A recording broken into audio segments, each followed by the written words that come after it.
Moral adalah sebuah istilah yang berarti tindakan positif yang dilakukan oleh manusia dalam berinteraksi dengan orang lain. Moral adalah nilai-nilai keabsolutan dalam kehidupan bermasyarakat secara utuh. Penilaian terhadap moral diukur dari kebudayaan masyarakat setempat. Moral dapat disebut juga sebagai perbuatan atau tingkah laku atau ucapan seseorang dalam berinteraksi dengan manusia. Moral juga dapat dikatakan produk dari budaya dan agama. Setiap budaya memiliki standar moral yang berbeda-beda, sesuai dengan sistem nilai yang berlaku dan telah terbangun sejak lama. Lalu, pentingkah moral dalam diri seseorang? Jawabannya, tentu sangat penting. Moral sangat diperlukan untuk proses sosialisasi dalam berkehidupan masyarakat. Nilai-nilai moral sudah ditanamkan sejak kecil, mulai dari keluarga, sekolah, dan lingkungan. Namun, seiring berjalannya waktu, nilai-nilai moral pada generasi zaman sekarang sedikit dijumpai karena faktor pergaulan yang kurang baik.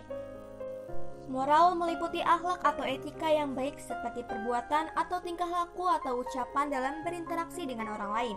Sebagai contoh dalam bersosialisasi, setiap individu harus mematuhi nilai-nilai yang berlaku di lingkungan setempat sehingga bisa disebut memiliki moral yang baik. Dalam kehidupan berbangsa dan bernegara, berarti kita harus mematuhi nilai-nilai dan norma yang berlaku di NKRI ini sesuai terciptanya moral yang baik. Berbangsa dan bernegara sangat perlu memiliki moral yang baik untuk kemajuan negeri ini.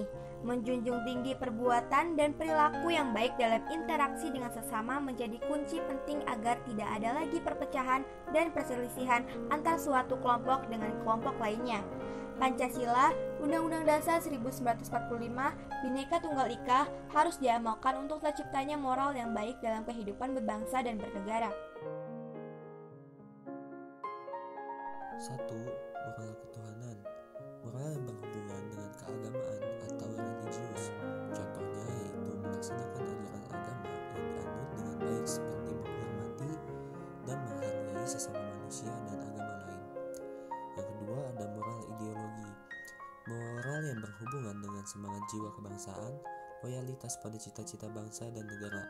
Contohnya yaitu menjunjung tinggi landasan dasar negara Indonesia seperti Pancasila, UUD 1945, Bhinneka Tunggal Ika. Yang ketiga ada moral etika. Moral yang berhubungan dengan etika yang dijunjung oleh masyarakat, bangsa, dan negara secara budaya dan tradisi. Contohnya yaitu menghargai orang lain dan memberikan salam kepada orang lain ketika bertemu, bersikap ramah dan baik. Yang keempat ada moral disiplin dan hukum. Moral yang berhubungan dengan kode etika profesional dan hukum yang berlaku di negara. Contohnya yaitu berhati-hati dalam berinteraksi di sosial media karena adanya UU ITE yang berlaku di Indonesia dan dapat menjerat para pelakunya. Nilai-nilai luhur universal yang terkandung dalam Pancasila beserta sebagai landasan hukum yang kita miliki ternyata belum efektif untuk mengkondisikan bangsa kita memiliki praktik hidup bermasyarakat secara bermartabat. Dalam peradaban dan budaya masyarakat mengenal apa yang disebut moralitas.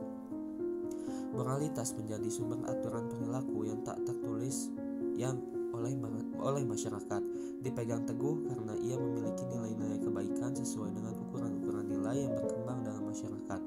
Dan moralitas dalam diri seseorang dapat berkembang dari tingkat yang rendah ke tingkatan yang lebih tinggi seiring dengan kedewasaannya. Kohlberg pada tahun 1976 menggambarkan 3 tingkatan moralitas yang dikaitkan dengan perspektif sosial yang meliputi pertama, prekonvensional, konvensional, dan postkonvensional atau prinsipal.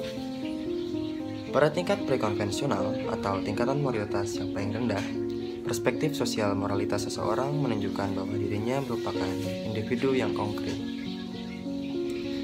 Oleh karena itu, perilaku resiprokal sangat penting bagi orang yang berada dalam tingkat moralitas ini.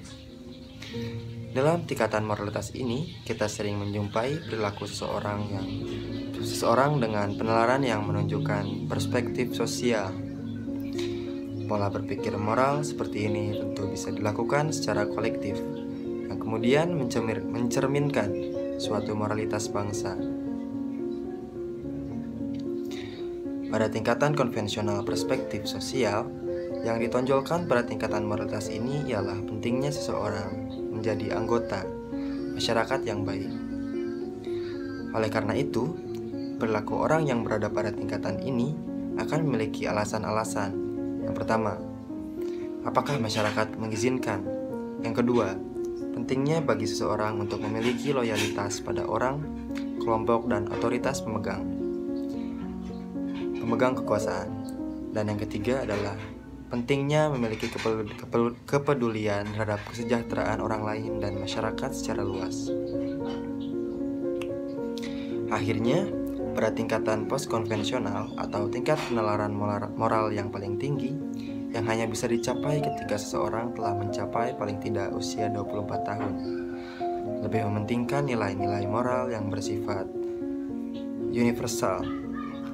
Dalam tingkatan ini, orang mulai mempertanyakan mengapa sesuatu dianggap benar atau salah atas dasar prinsip nilai moral yang universal yang kadang-kadang juga bisa bertentangan dengan kepentingan masyarakat secara umum. Kita tidak perlu menyalahkan dan menghina orang lain pada masalah moralitas ini. Alangkah sangat bijaksana jika kita menunjukkan prestasi dan hasil karya kepada negara sebagai bentuk perjuangan. Sebagai bentuk perjuangan kita dalam membangun moralitas bangsa. Oleh karena itu, ayo kita berjuang memperbaiki moral bangsa dari lingkungan kita yang terkecil dan dimulai pada saat ini.